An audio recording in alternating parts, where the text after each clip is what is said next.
What's going on YouTube? In this video we're looking at proxy, specifically at the BrowserMob Proxy and Webdriver.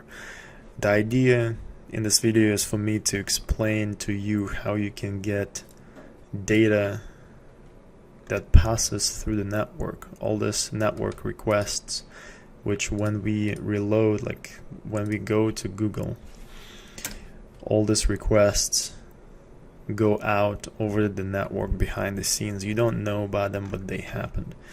So sometimes you need to validate certain things that go over the network, the request that your app makes, whether it's mobile app or web app. In our case, we're looking at the web app.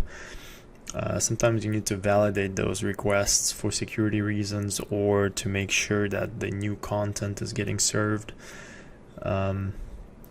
So I'm going to show you how to do that. So basically, if you take a look at a request for an image here, right, we can get that request over the proxy.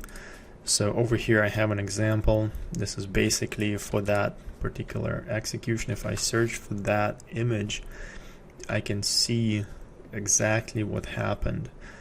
I can see whether it was cached. I can see for which domain it is. I can see the method that was used to request this particular asset. I can see the size of the asset. I can see the type of that particular asset.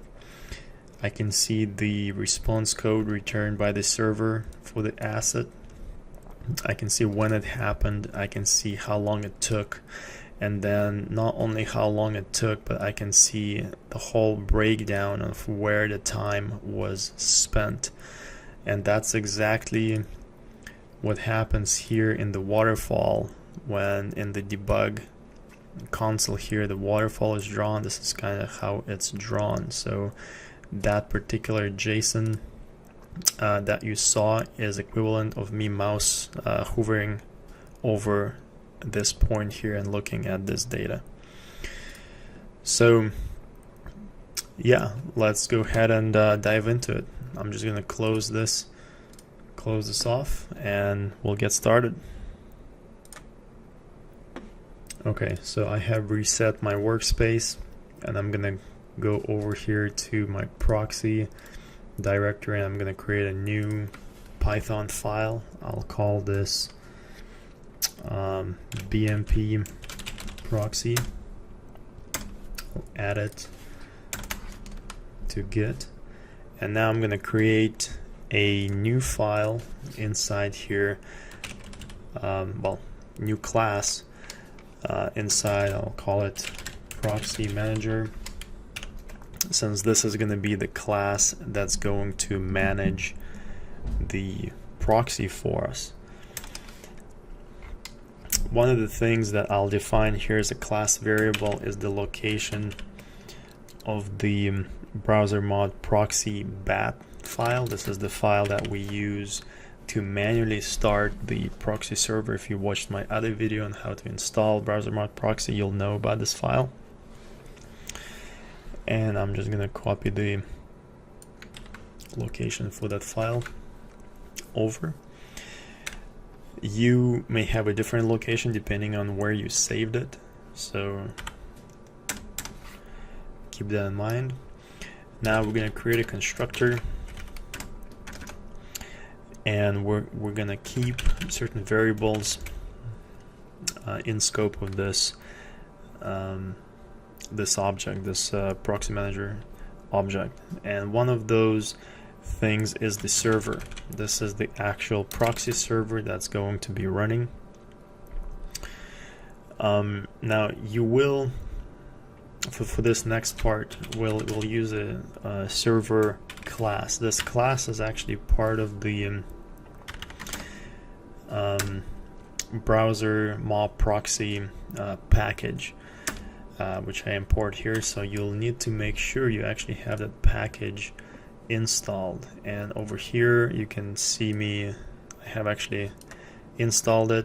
So all you need to do is type python -m pip install BrowserMob-proxy, and it will install it. Or you can just do pip install BrowserMob-proxy, and that may work for you as well. For me, I have multiple versions of Python installed, so that's why I use this. So anyway, once you have that installed, you can import it, import the server from there, and basically at this point, to initiate the server, we need to pass in the BrowserMob proxy.bat into it, so it knows where to look for the executable. Now, once that's done, we can actually create a variable to hold the client, and the client at this point is not going to be initiated because we will add the ability to initiate the server and the client manually. So we have more control, of people who use this class, they have more control over it. So we're going to create a new method. We'll call it start server. This is going to be a very simple method, which is just going to reference the server variable and just going to start it for us, and then we'll essentially return the server object on start. Next thing we're going to do is we'll create a function or method to start the client, and we'll save the output that we get here into our client variable. So we're going to reference the server to create proxy, and we are going to pass in params to this function. Now, you may not want to pass in those parameters depending on your situation. I would recommend not to use these parameters if you're using this proxy generically to browse the internet. But if you are just testing your app, for the most part, this is okay. Basically, this will disable certificate checks, and the proxy will trust all of the servers, essentially. So this is trust all servers flag, which essentially will disable all security checks. Yeah, not safe if you're using this proxy generically, but safe enough if you're just testing an app. So here we're also going to do return self client. So this is the client object, and now we're gonna create a couple of getter methods here. So we'll say property def client. This is just a good practice. So we'll say return self client, and then we'll do the same thing for the server.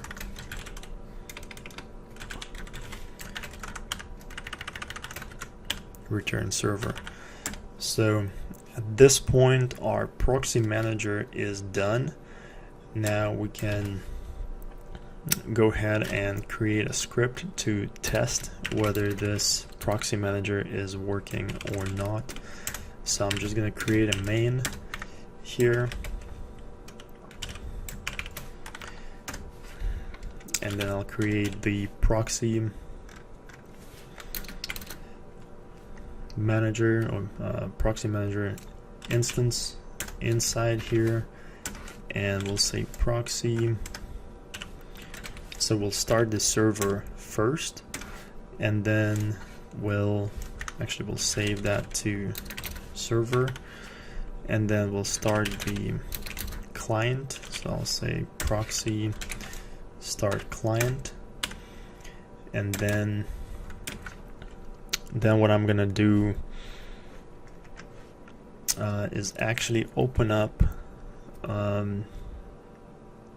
HAR file, the capture for a HAR file. So I'm going to tell this proxy client to start capturing the traffic that goes through it.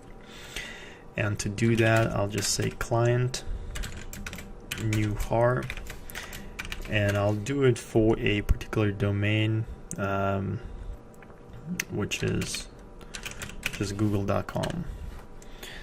Okay, so at this point, if I run this and if I do like a while loop here, I can actually open up Google Chrome or Firefox and just connect to this proxy, and then I can print all my traffic out programmatically here.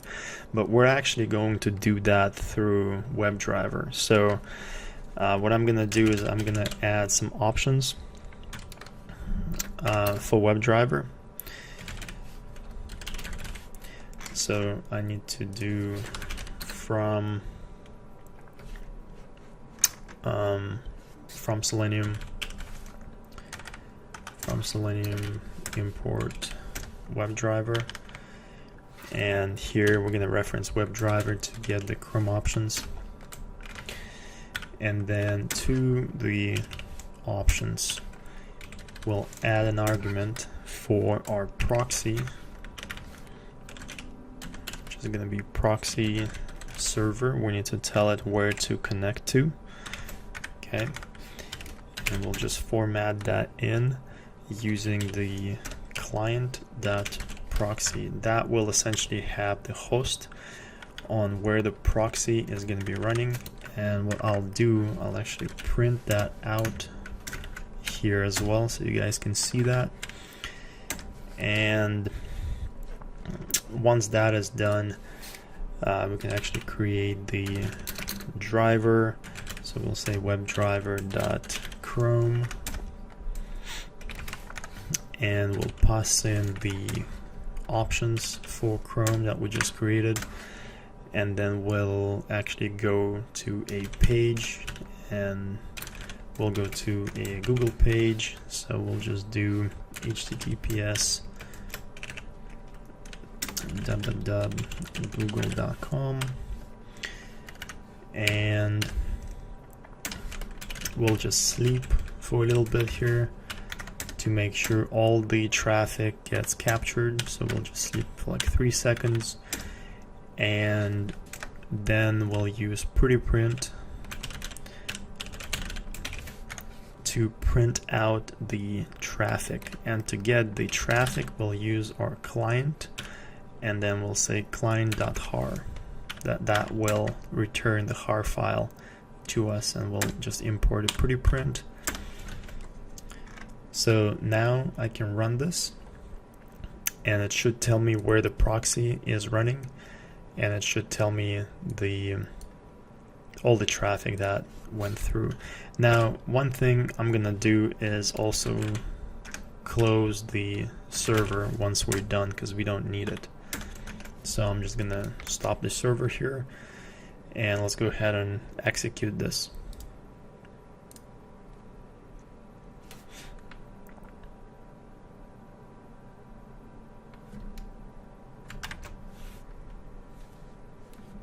So that's Webdriver. I actually forgot to close the browser, so I'll just manually close it here. And if you take a look, this is all of the traffic that went through since we opened the page. This is the HAR file. Now you don't have to use this, like I said, you don't have to use this with Webdriver only, but this is a good solution for Webdriver traffic capturing. And now here, this print client.proxy, this is where the proxy actually started, and this is what was passed in to this argument here. So there you go, guys. If this video helped you out, make sure to like it, subscribe, and share. And as always, have a good one. Take care.